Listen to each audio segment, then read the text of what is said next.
Welcome to SK classes.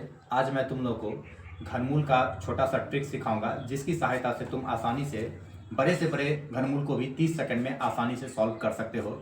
इसके लिए अब हम कुछ रूल्स जानते हैं, जैसे कि अब जैसे यहाँ पे मैंने कुछ एग्जाम्पल्स लिए हैं। अब इन सभी का घनमूल निकाल करके मैं तुम लोग को दिखा रहा हूँ, ठीक है।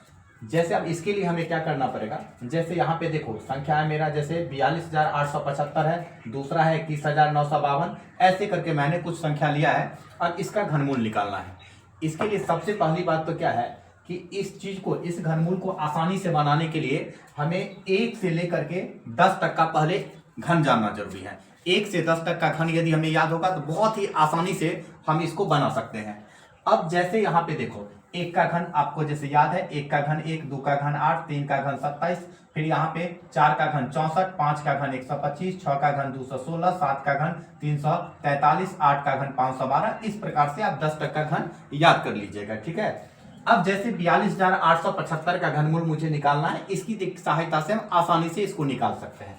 सबसे पहला काम क्या करना है कि अंतिम 3 अक्षर, यहाँ पे अंतिम 3 अंक जो है 8, 7, 5, इसको अंडरलाइन कर देना, ठीक है। अब 8, 7, 5 को अंडरलाइन करने के बाद क्या देखना है कि इसमें से किसके अंत में, इसमें से किसके अंत में 5 आया है। तो किसके अंत में आया 5? 5 के घन के अंत में आया 5, तो इसलिए इसके घनमूल में सबसे पहले जो इकाई अंक होगा वो क्या हो जाएगा? 5 हो जाएगा। क्या हो जाएगा? 5। अब दूसरी यहां पे है, दूसरा संख्या बच क्या गया मेरा? जो संख्या बच गया वो बच गया है 42। कितना बच गया? 42। अब हमें इसमें ढूंढना है कि 42 कहां पे आएगा, किसके बीच में आएगा। तो 42 किसके बीच में आएगा? 27 और 64 के बीच में। 42 किसके बीच में आएगा? 27 और 64 के बीच में। तो 27 और 64 के बीच में जो 42 आता है, तो उसमें जो छोटी संख्या है, छोटी संख्या क्या है इसमें? 3। तो यहां पे मुझे 3 लेना है। इसका घनमूल हो गया 42,875 का घनमूल कितना निकल गया मेरा? 35 निकल गया। बहुत ही आसानी से बन गया क्वेश्चन। दूसरा क्वेश्चन है मेरा 21,952।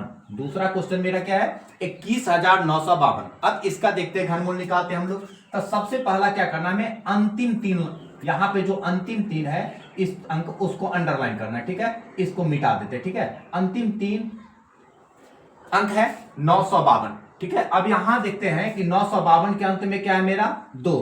तो यहां पे मुझे देखना है कि किसके घन के अंत में 2 आता है। तो किसके घन के अंत में 2 आया? 8 के घन के अंत में 2 आया। देखते हैं ना, यहां पे किसके घन के 8 है, 8 का घन 512। तो किसके घन के अंत में 2 आया है? 8 के घन के अंत में 2 आया है। तो इसलिए इसका जो भी घनमूल होगा वो अंतिम अंक इसका क्या हो जाएगा?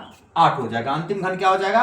8 हो जाएगा। उसके बाद यहाँ पे दूसरा अंक कितना बच गया मेरा? 21 बच गया। कितना बच गया? 21। अब मुझे देखना है कि 21 इसमें से किसके घन के बीच में आता है। तो 2 का घन 8 और 3 का घन 27। तो आता है 2 और 3 के घन के बीच में आता है। तो इसमें जो छोटा होगा, छोटा क्या है इसमें? 2।